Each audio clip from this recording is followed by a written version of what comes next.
All right, this is Fearless by Pink Floyd. This is a modified open G tuning, so it goes GGDGBB.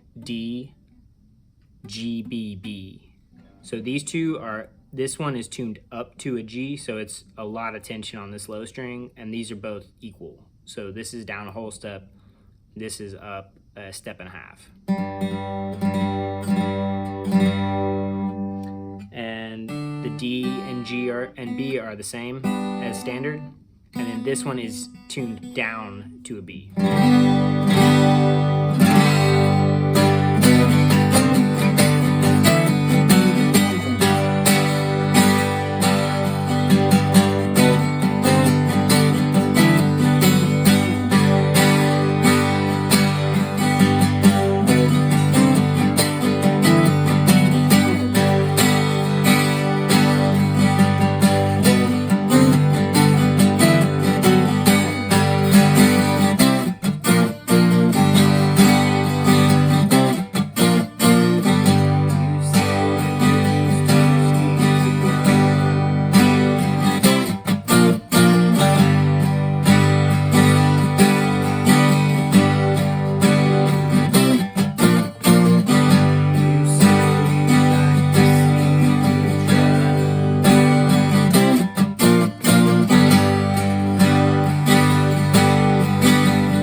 So that's like the main riffs.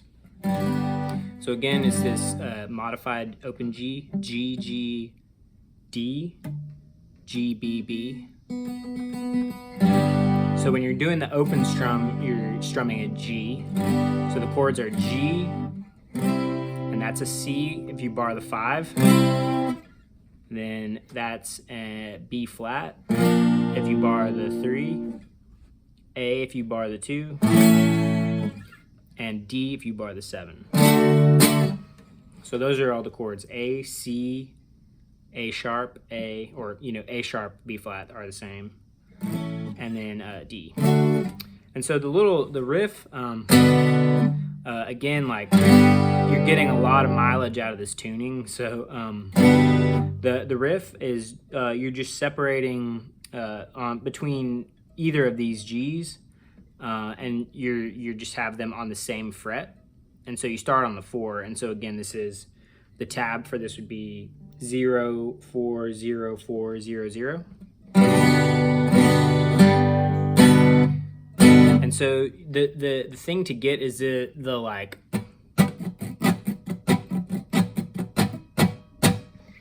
it's like alternating like the accented stroke. And so to be clear really quick, the riff will go 4 5 7 9 11 12, and when you hit the 12, you do like you slide it down, release, and do another strum. So it's 4 5 7 9 11 12. And so all of those are maintaining this same interval on the G's. So you're going for like, so I'm skipping again the the D so it can resonate. 4, 5, 7, 9, 11, 12, 0. So let me change this camera so you can see how the strumming goes. Sorry if that's really bright. So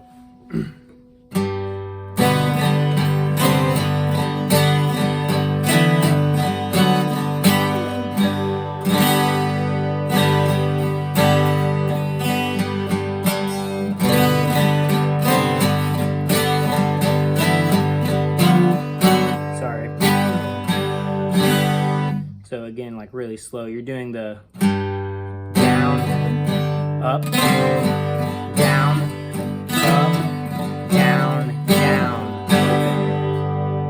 So getting the up stroke, like your right hand is just doing like a steady strum.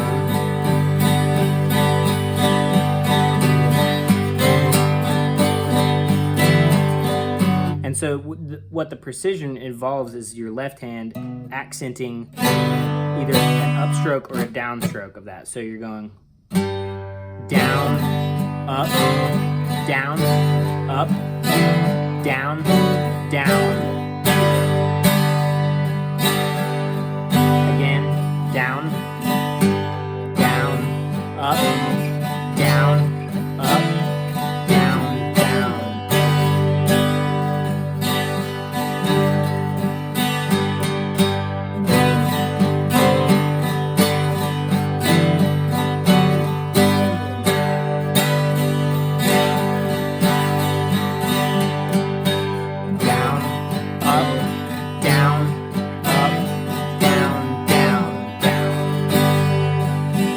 And then you do the bar on the 5. So that's just going bar on the 5 to the 3. So that's C to a B flat. C. And that B flat is 2 upstrokes. So it'll be like.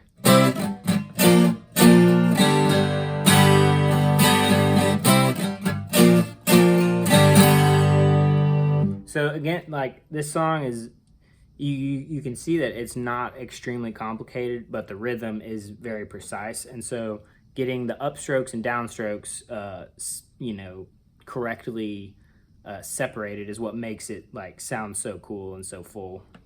So that again is just going on bar on the 5 to the 3. And then a strum on the G, and then that's where the vocals start. And that's just kind of open strumming, and then you do that riff again where you're going 5 to 3, C to the B flat.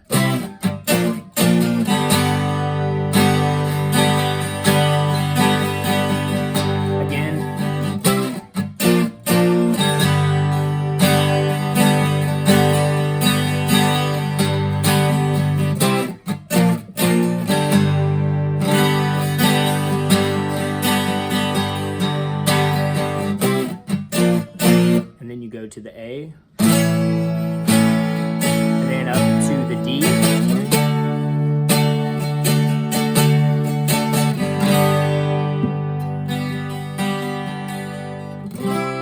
and so that like more meditative moment is just going between the G and the C.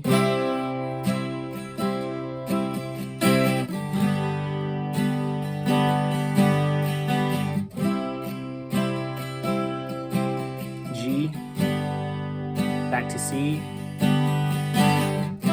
up to D,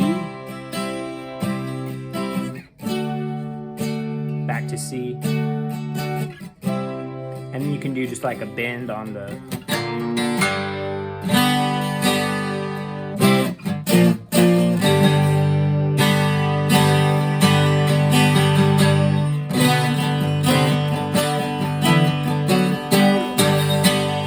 so getting the rhythm right with the right hand and accenting. So you're really just kind of muting with your left hand. So you're going, and so when you do that, you're just like, you're only accenting the moments that you're making this resonate. So like on your left hand, it's like press, press, press, press, press, press. So you're just resting them when they're not engaged. So otherwise it would sound like this.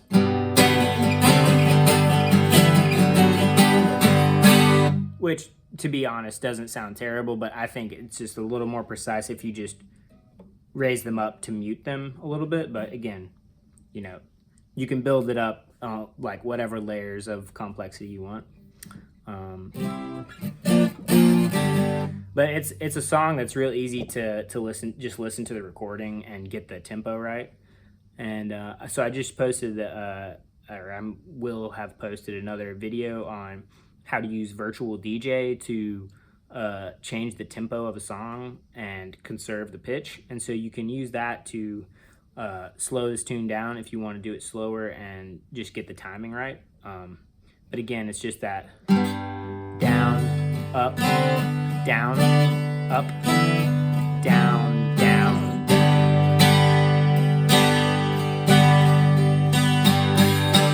And so I'll do a lot of that, like when you're leading back up to the start.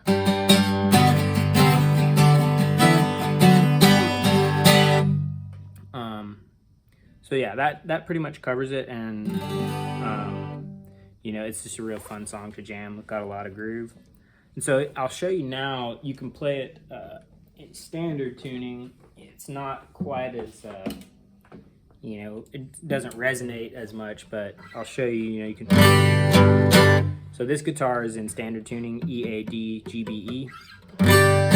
And so the thing is, like, when you do this, you don't get like all of that, you know, resonating. So the way you can do this is to just make this interval. And so this is just going, instead of going 4/4, you're going 2/4, because now this is an A, so you've raised this up a whole step. So the riff now needs to be muted, because if you let everything ring, it'll sound like this. So you have to mute a lot. So I'm just doing that, like muting with my middle finger, the low string, and just kind of letting my index finger and middle finger just mute everything else. And so it's the same intervals for your ring finger. So it'll be 4, 5, 7, 9, 11, 12. So and your index finger is now two frets lower, but they conserve that relationship the whole way up. So it'll go 2, 3, 5, 7, 9, 10. And so doing that slowly, it'll be like, and you can hit this G when you're in the first position. So.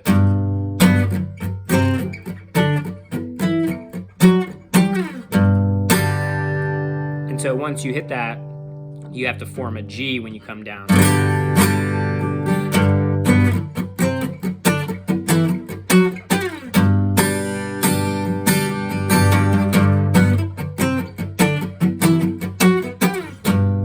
So again, it's much less satisfying, but you don't have to do that weird tuning.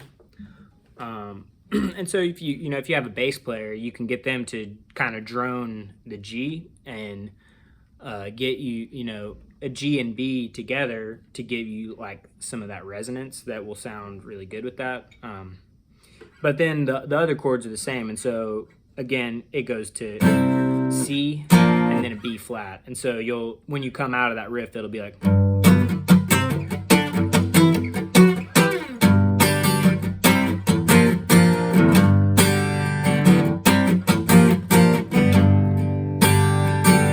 Where the vocals start, then to the C. So it's again C and B flat, and I'm just doing like a bar, kind of a lazy man's bar with the muting going on.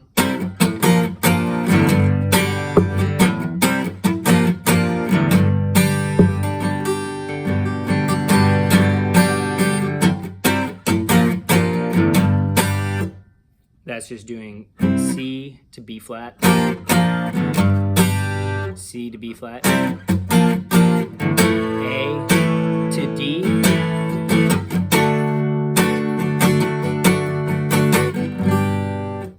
so again, all those chords are the same, and you can just